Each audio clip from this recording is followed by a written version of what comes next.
Breaking news చూస్తున్నాము. ప్రముఖ piracy website iBomma కేసులో ప్రధాన నిందితుడు రవి మూడో రోజు కస్టడీ విచారణ నేటితో ముగియనుంది.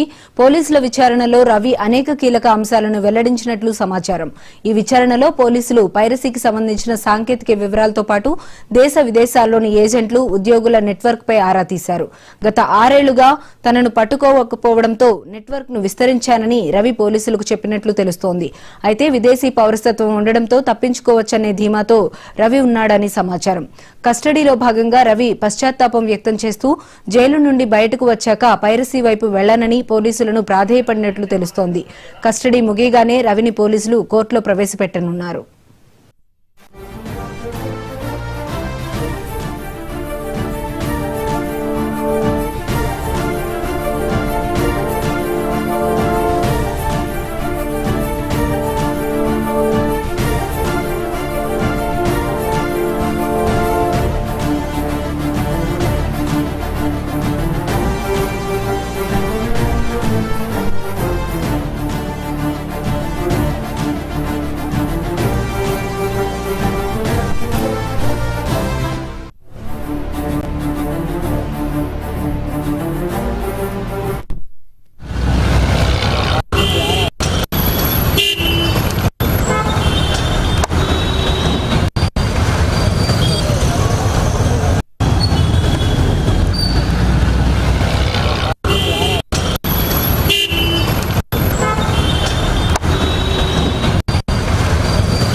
ప్రముఖ పైరసీ వెబ్సైట్ ఐబొమ్మ కేసులో ప్రధాన నిందితుడు రవి మూడో రోజు కస్టడీ విచారణ నేటితో ముగియనుంది.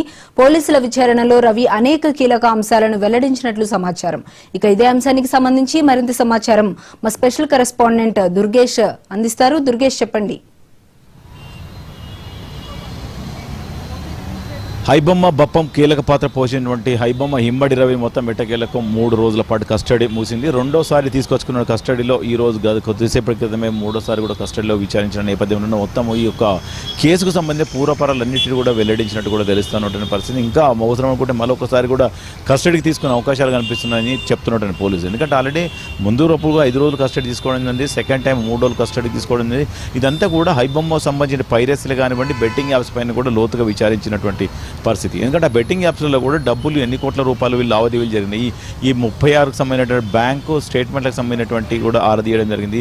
అది కూడా ఏదో తన దగ్గర స్వాధీనం చేసుకున్నటువంటి సర్వర్లు కానివ్వండి, దాని దగ్గర హార్డ్ డిస్కులు కానివ్వండి, ఏదైతేనేవ్వండి వాటికి సంబంధించినటువంటి ఎథికల్ హ్యాకర్ ద్వారా ఆ రికవరీ చేసే ప్రయత్నంలో పోలీసులు కూడా ఉన్నట్టు కూడా చెప్పుకోవచ్చు. తన దగ్గర ఉన్న సెల్ ఫోన్లో ఉన్న డాటా అంతా కూడా 2 గంటల పాటు పోలీసులకు ముప్పు తిప్పలు పెట్టిన నేపథ్యంలో తన దగ్గర ఉన్నంత డాటా అంతా కూడా డిలీట్ చేసినట్టు కూడా పోలీసులు గుర్తించడం. అదంతా కూడా మళ్ళీ రికవరీ చేసి తనకు సంబంధించినటువంటి అంతా కూడా మళ్ళీ ఒకసారి ప్రశ్న వర్షం కురిపించబోతుందని చెప్పుకోవచ్చు. ఎందుకంటే ఈ బ్యాంకర్కి సంబంధించినటువంటి ఏదైతుందో మెయిల్స్ ద్వారా ఆ 100 కోట్ల రూపాయల లావాదేవీలు జరిగినన్నిటి కూడా తెప్పించుకున్నట్టు కూడా తెలుస్తూ ఉన్నది. వాటిని ఆధారంగానే ఎవరెవరికి అకౌంట్లో పంపించారు, తన స్నేహితులు, ఇండియాలో ఉన్న స్నేహితులు కానీ, ఫ్రెండ్స్ కానీ, ఎవరో కజిన్ బ్రదర్ ఎవరైతుందో, కజిన్ సిస్టర్ అవుతుండ్రో వాళ్ళ అకౌంట్కి ఎంత పంపించాడు దానిపైన కూడా ఆరా తీస్తున్నటువంటి పరిస్థితి. కరీబియన్ దీవులో ఉంటూ తన ఇక్కడి నుంచి తన నెట్వర్క్ నడిపించాడు అంటే ఇదంతా ఎవరెవరు దీని వెనకాల అనే దానిపైన కూడా ఆరా తీసడం జరిగింది. తనకు ఎవరు తెలియదు, నేను ఏం చెయ్యను, ఇక నుంచి మారిపోతున్నా, నేను మనిషిగా మారిపోతున్నానని చెప్పుకున్నటువంటి పరిస్థితి. అయినప్పటికీ కూడా ఈ సినిమా పైరసీలో తను ఆల్రెడీ లావాదేవీలన్నిటిపైన కూపిలాగే ప్రయత్నం పోలీసులు చేసినప్పటికీ కూడా తనకు ఏం తెలియదని చెప్పుకుంటూ వచ్చిన పరిస్థితి నేపథ్యంలోనే పోలీసులు మన పోలీస్ స్టైల్లో విచారించడంతో మొత్తం మీద సమాచారం మొత్తం ఇవ్వడం జరిగిందని చెప్పుకోవచ్చు. మరి మిగతా ఏదైతే ఉన్నదో ఈ యొక్క దానికి సంబంధించిన డాటా అంతా కూడా ఈ సినిమా పైరసీ చేయడానికి ఎవరెవరు ఇక్కడ ఇండియాలో ఉన్నారు, ఏ సినిమా థియేటర్ నుంచి వీళ్ళు సినిమాను అంతా రికార్డ్ చేశారు అన్న దానిపైన ఆరాధిస్తున్న పరిస్థితి. తిను ఆల్రెడీ జైల్లో ఉన్నప్పుడు కూడా మరికొన్ని సినిమాలు కూడా రిలీజ్ అయిన వెంటనే మళ్ళీ పోయిన శుక్రవారం నాడు కొన్ని సినిమాలు కూడా బయటకు వచ్చిన నేపథ్యంలో ఆ వాళ్ళతో తినకున్నటువంటి లింకులు ఏంది, ఆ మూవీ రివ్యూస్ ఉన్నాయో దాంట్లో ఉన్నటువంటి గ్యాంగ్కు ఇతనికి మన సంబంధాలు ఉన్నాయా అని దానిపైన ఆరాధించినప్పుడు కూడా తనకి సపరేట్ టీం అని కూడా తెలిసినటువంటి పరిస్థితి ఉన్నది. అంటే ఇవన్నీ కూడా ఒక సినిమా పైరసీ సంబంధించిన మాఫియా ఒక గ్యాంగ్ అని కూడా చెప్పుకోవచ్చు. తినకు సంబంధించినటువంటి నెట్వర్క్ వేరుంది, మూవీ రూల్స్కి సంబంధించిన వేరున్నాయని కూడా గుర్తించినటువంటి పరిస్థితి. మరి వాళ్ళతో ఉన్న సంబంధాలు ఉండొచ్చున్న కూడా పోలీసు కూడా మరో పక్కన భావిస్తున్నటువంటి పరిస్థితి ఉంది. అవసరం కూడా మరొకసారి కస్టడీ తీసుకొని మరింత విచారణ చేసే అవకాశాలు కనిపిస్తున్నాయి. ఇప్పటికైతే కొద్దిసేపటి క్రితమే విచారణ కూడా ముగిసింది. నాంపల్లి కోర్టుకు తను హాజరుపరిచి తర్వాత చెంచల్గూడ జైలుకు తరలిస్తున్నట్టు కూడా తెలుసు అనమాట. కనుక మిగతాది ఏదైతే ఉన్నదో ఆ అరేబియన్ ఉన్న సంబంధించినటువంటి ఫ్రెండ్స్ ఎవరైతే ఉన్నారో వాళ్ళంతా విదేశీయులు అని చెప్తున్నాడు. అంటే తనకు ఉన్నటువంటి సర్కిల్ అంతా ఫ్రెండ్స్ అంతా కూడా ఈ లావాదేవీల అమౌంట్ అంతా జరిగిందంతా కూడా విదేశాల్లో ఉన్నటువంటి ఫ్రెండ్స్ అని కూడా చెప్పినటువంటి పరిస్థితి. మరి వాళ్ళ దగ్గర నుంచి పోలీసులు ఏ విధంగా రికవరీ చేస్తారో, వాళ్ళు మరి ఇక్కడికి విచారించడానికి ఎట్లా తీసుకొస్తారు అని దానిపైన కూడా సందిగ్ధంగా ఉన్నటువంటి పరిస్థితి. ఎందుకంటే వాళ్ళు ఇండియన్ సిటిజన్ కాకుండా అదర్ కంట్రీలో చెందిన వాళ్ళు కనుక వాళ్ళు ఇక్కడ రావడం కష్టమైన పని. అదంతా కూడా ఐపీ అడ్రస్ అన్నీ కూడా వేరే ఫేక్ ఐడీలు పెట్టి తిని చేసుకున్నటువంటి పరిస్థితి. తను ఫేక్ ఆధార్ కార్డు కానీ ఫేక్ లైసెన్స్ కానీ డెబిట్ కార్డు ఇవన్నీ కూడా పెట్టి చలమైనటువంటి నేపథ్యంలో దానిపైన కూడా కేసు నమోదైనటువంటి పరిస్థితి. ఇదంతా కనుక చూస్తే ఐబొమ్మ రవి పైన కూడా 5 నుంచి 6 కేసులు కూడా నమోదైనటువంటి నేపథ్యంలో ఆల్రెడీ ఇప్పుడు రెండోసారి కూడా కస్టడీకి తీసుకున్నట్టు మళ్ళీ ఇంకా వేరే కేసులో కూడా పీటీ వారెంట్ కింద తీసుకొచ్చి మళ్ళీ విచారిస్తామని చెప్పేసి పోలీసులు భావిస్తారు. మరి పోలీసులకు మాత్రము సరైనటువంటి సమాచారం వచ్చిందా రాలేదా అనే దానిపైన కూడా తెలియాలి. ఎందుకంటే ఆల్రెడీ గతం వాళ్ళకి సరిపోయినటువంటి సమాచారం వచ్చిందంటే కనుక ఖచ్చితంగా మళ్ళీ ఒకసారి కస్టడీకి తీసుకోకపోవచ్చు. కనుక వాళ్ళ సమాచారం ఎందుకంటే అదంతా కూడా ఎథికల్ హ్యాకర్ ద్వారా ఏదైతే తను ఆర్డిస్కున్నాయో వాటినన్నిటి కూడా రికవరీ చేసిన తర్వాత మళ్ళీ ఫర్దర్గా ఇన్వెస్టిగేషన్ ఖచ్చితంగా అవసరం పడుతుందని కూడా భావిస్తున్నటువంటి పరిస్థితి. ఇదంతా కూడా గాడ్ ఫాదర్ సినిమా నుంచి కూడా ఓజీ సినిమా వరకు చూసుకుంటే 21,000కు పైగానే సినిమాలని పైరసీ చేసినట్టు కూడా తను ఒప్పుకున్నటువంటి పరిస్థితి. తన దగ్గర ఆడిస్కులు ఉన్నటువంటి ప్రాథమిక విచారణలో తేలినటువంటి నేపథ్యంలోనే మిగతా సినిమాలు ఎక్కడెక్కడ ఉన్నాయి అని దానిపైన. కానీ ఇదంతా కూడా బెట్టింగ్ యాప్స్కు సంబంధించినటువంటి డబ్బంతా కూడా విదేశాలలో తను పెట్టుబడి పెట్టాడా, విదేశాలకు ఎవరెవరు తరలించారు, తను అసలు ఏం చేశాడు అని దానిపైన ఆరాధిస్తే తనకు వివిధ దేశాల్లో తిరగడం తనకు ఇంట్రెస్ట్ అని చెప్పినటువంటి పరిస్థితి. ఇదంతా కూడా తను ఒక వారం రోజుకు ఒక దేశం, వారం రోజుకు ఒక దేశం, అంటే ఇవంతగా దాదాపుగా 5-6 నెలల్లోనే చూసుకుంటే ఒక 10-15 దేశాలు తిరిగినట్టు కూడా తన మీద ఉన్నటువంటి స్టాంపింగ్స్ మనకి గుర్తించినటువంటి పరిస్థితి. ఎందుకంటే తన దగ్గర ఉన్నటువంటి పాస్పోర్ట్ ఏదైతే ఉందో సీజ్ చేసిన నేపథ్యంలోనే దాంట్లో స్టాంపింగ్స్ ఎక్కడెక్కడ వెళ్ళారని కూడా పరిశీలించేది 10-12 దేశాలు కూడా తిరిగి వచ్చినట్టు కూడా తెలుస్తూ ఉన్నటువంటి పరిస్థితి. ఇదంతా కూడా మరి ఎందుకు వెళ్ళాడు అని అప్పుడు ప్రశ్నించప్పని కూడా తనకు ఎంజాయ్ చేయడం, సరదాగా తిరగడమే తన లాబీ అని చెప్తున్న పరిస్థితి. మరి 100 కోట్ల రూపాయలు ఎక్కడ ఇన్వెస్ట్మెంట్ చేశారు అనేది ఆరాధించినప్పుడు కూడా తన దగ్గర ఏమీ లేదని చెప్పుకుంటున్న పని. బ్యాంకు స్టేట్మెంట్ కనుక చూస్తే 100 కోట్ల రూపాయలు ట్రాన్సాక్షన్ జరిగినటువంటి పరిస్థితి ఉంది. మరి అందరి డబ్బు ఎక్కడ పంపించారు, ఎవరెవరికి అకౌంట్లో పంపించారు దానిపైన మరి ఇప్పుడు మెయిన్ ప్రధానమైనటువంటి డిమాండ్ అని చెప్పారు. ప్రధానంగా ఆ లక్షల కోట్ల రూపాయలు ఎవరి అకౌంట్లకు పంపించారు, ఎక్కడెక్కడ తరలించింది అనేది కూడా పోలీసు దానిపైన కూడా ఎక్కువగా శ్రద్ధ పెట్టడం కూడా చెప్పుకోవచ్చు. ఈ బెట్టింగ్ యాప్స్ వల్లనే తను దొరికిపోయాడు. ఈ బెట్టింగ్ యాప్స్ వల్లనే ఎక్కువ డబ్బులు సంపాదించానని చెప్పి తను ఒప్పుకున్నటువంటి పరిస్థితి. ఇప్పుడు హైదరాబాద్ కానివ్వండి, వైజాగ్ కానీ దానికి సంబంధించిన ప్రాపర్టీస్ కూడా కొన్ని కొనుగోలు చేసినట్టు కూడా గుర్తించినటువంటి పరిస్థితి. ఈ 100 కోట్ల రూపాయలు ఏదైతే బెట్టింగ్ యాప్స్ వల్ల సంపాదించాడో బెట్టింగ్ యాప్స్లోనే తను దొరికిపోయినటువంటి పరిస్థితి. అంతా కూడా అమౌంట్ అంతా కూడా తన అకౌంట్లోకి రావడంతోనే పోలీసులు నిఘబెట్టడంతోనే తనకు పక్కా సమాచారంతో పోలీసులు ఇండియాకి వచ్చిన తర్వాత పట్టుకున్నటువంటి పరిస్థితి ఉన్నది. కనుక తను మన కరేబియన్ దీవులలో ఉండి ఇక్కడ ఇండియన్ సిటిజన్ కూడా క్యాన్సిల్ చేసుకొని కరేబియన్ సంబంధించినటువంటి అక్కడ సిటిజన్ తీసుకొని తను అక్కడే ఉందామని అనుకున్నటువంటి పరిస్థితి.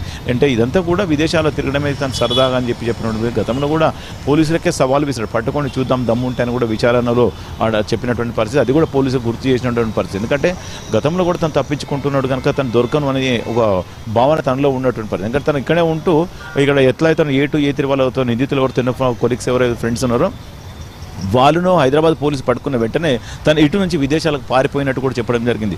కనుక ఎట్లయినా ఖచ్చితంగా తను ఏదో పని మీద వచ్చినట్టు తర్వాతనే పోలీసులకు పక్కా సమాచారంతోనే ఇంట్లో కుక్కడపల్లిలో ఉన్న నివాసం ఉన్న నేపథ్యం తను పట్టుకున్నటువంటి పరిస్థితి మనం ఇప్పుడు ప్రాథమికంగా చూస్తున్నాము. కనుక ఇప్పుడు తను ఏది ఏం పోపుతున్నా చూస్తాం. మళ్ళీ నెక్స్ట్ ఖచ్చితంగా తను మరొకసారి కస్టడీ తీసుకొని తన సంబంధించిన 100 కోట్ల రూపాయలు జరిగిందంతా కూడా మరొకసారి బయట. తను ఇప్పుడు ఆల్రెడీ 2-3 రోజుల పాటు కూడా తను కేవలం ఫుడ్ మాత్రం తను తీసుకోలేకపోతాను తెలుసు. కేవలం తను ఒక డ్రై ఫ్రూట్స్ లాంటి ఫుడ్ కానివ్వండి, జంక్ ఫుడ్స్ కానీ ఏదో వాటిని మాత్రమే విదేశాల్లో ఫుడ్కు అలవాటు పడ్డటువంటి బొప్పం రవి అంటే ఇదంతా కూడా ఇక్కడ తెలంగాణ ఆంధ్ర భోజనాలు కూడా తినను అని చెప్పినటువంటి పరిస్థితి. వాళ్ళకి సంబంధించినటువంటి వెజిటేబుల్స్ సంబంధించినటువంటి మామూలు ఉడకబెట్టిన వెజిటేబుల్స్, ఫ్రూట్స్ అవి మాత్రమే తిన్నట్టు కూడా తెలుస్తాను. మరి ఇదంతా ఒక ఎంజాయ్మెంట్ కోసం నేను తిరిగానని చెప్తున్నట్టు పరిస్థితి. ఇప్పటి నుంచిగా నేను మారిపోదా, నేను ఇక్కడ నుంచిగా నేను ఈ బొప్పం సినిమాలు కానివ్వండి, ఐబొమ్మ కానివ్వండి నేను నడపను అని చెప్తున్నటువంటి పరిస్థితి. ఎందుకంటే ఇది ఒక హ్యాకర్స్ కనుక వీళ్ళతో పాటు ఎంతమందితో వీళ్ళతో లింక్లో ఉన్నాడని చెప్పచ్చు. గతంలో కూడా అశ్విని కుమార్ అనే వ్యక్తి ఎవరైతే అరెస్ట్ అయ్యాడో యువకుడు అరెస్ట్ అయ్యాడో అతనికి ఉన్న సంబంధం ఏంది, వాళ్ళే ఎటువంటి చేస్తారు. అంతేకాదు వాళ్ళంతా కూడా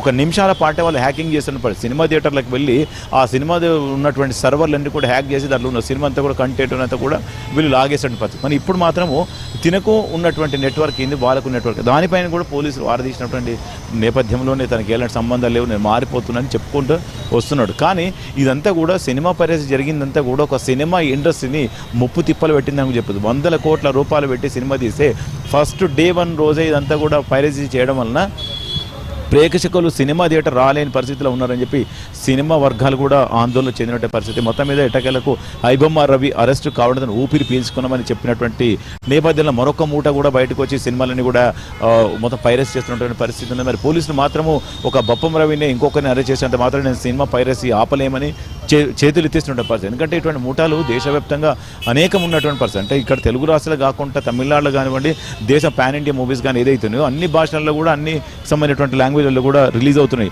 ఎక్కడైనా పైరసీ జరగవచ్చు అని కూడా పోలీసులు కూడా భావిస్తున్న పరిస్థితి. కానీ ఇటువంటి మూటాలను కూడా ఖచ్చితంగా పట్టుకొని ఒక సినిమా పైరసీని ఆపాలని ఒక సంకల్పం ఉందని పోలీసు మరో పక్కన చెప్తున్నారు. కానీ ఆ బొప్పం రవికి మాత్రము మిడిల్ క్లాస్ ఫ్యామిలీస్ కానివ్వండి, పోలీస్ డిపార్ట్మెంట్లో ఉన్నవారు కానీ, బయట కానీ ఎవరైతే ప్రతి ఒక్కరు కూడా సపోర్ట్ చేస్తున్నారని కూడా చెప్పుకోవచ్చు. ఒక 100 కోట్ల పెట్టి సినిమా తీసి ఈ ప్రజలకు సినిమాకు మిడిల్ క్లాస్ ఫ్యామిలీస్కు టికెట్లు కొనలేని పరిస్థితిలో ఉన్నారు. అందుకే నేను ఈ సినిమాని ఇట్లా తీస్తున్నానని చెప్తున్నటువంటి పరిస్థితి మనకు ఉన్నది. ఎందుకంటే ఆల్రెడీ తను సామాన్య ప్రజలు కూడా సినిమా చూడాలంటే మీరు 100-800 రూపాయలు టికెట్లు పెట్టి 800 రూపాయలు 5 రూపాయల పాప్కార్న్ తీసుకొచ్చి 800 రూపాయలు కమ్మడం ఇది కరెక్ట్ కాదు కదా. మరి అట్లాంటి తగ్గిస్తే కాదు ఇటువంటి పైరసీ ఆగిపోతున్నదని కూడా మరో పక్కన కూడా ఉన్నటువంటి సోషల్ మీడియాలో వైరల్ అవుతున్నటువంటి పరిస్థితి.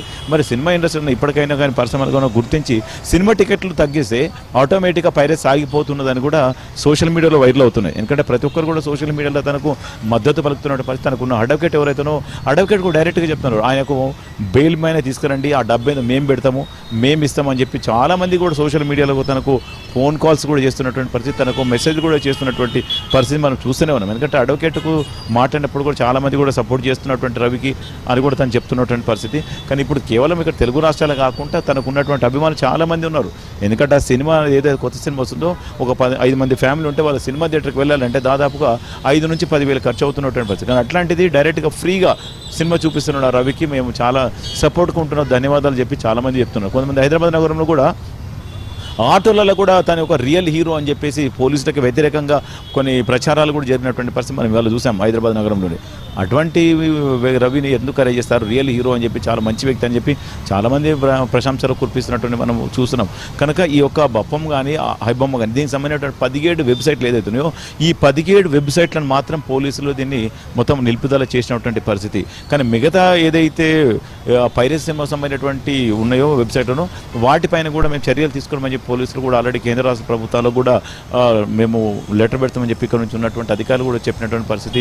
ఇన్స్టాలో కానివ్వండి, లేకుంటే టెలిగ్రామ్లో కానివ్వండి, వివిధ రకాలకు సంబంధించినటువంటి మీడియాలను కూడా సినిమాలు వస్తున్నటువంటి పరిస్థితి, వాటిపైన కూడా మేము చర్యలు తీసుకోబోతున్నాం పోలీసులు చెప్తున్నాం. అయినప్పటికీ కూడా చాలా రకాల హైటెక్కి సంబంధించిన సెల్ ఫోన్స్ వెళ్ళి ఆ సెంటర్ సీట్ ఏదైతే ఉందో సినిమా థియేటర్కి వెళ్ళి అక్కడ డైరెక్ట్గా జేబులో పెట్టుకొని రికార్డ్ చేసి ఎవరు కూడా గుర్తించలేనటువంటి టెక్నాలజీ వాడుతున్నారు పైరసీ సంబంధించినటువంటి సూత్రధారులు అని చెప్పేసి పోలీసులు తేల్చి చెప్తున్నటువంటి పరిస్థితి మనకు. ఎందుకంటే ఆల్రెడీ ఒకవేళ అంతకుముందు చూసుకున్నట్టే డైరెక్ట్గా ఫోన్ చేసి రికార్డింగ్ చేస్తున్నారంటే అక్కడ సౌండ్ వచ్చేటట్టు పడుతుంది. అట్టుగా కాకుండా వీళ్ళు హై టెక్నాలజీ పెట్టుకొని సినిమా సెంటర్లో ఉండి ఫ్రేమ్ చేసుకొని అక్కడ బాక్స్ దగ్గర కూర్చుంటే చేస్తున్నారని కూడా చెప్తున్నటువంటి పరిస్థితి ఉంది.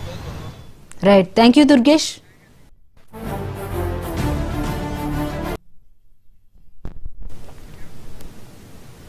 ఇవి బులెటిన్ అప్డేట్స్.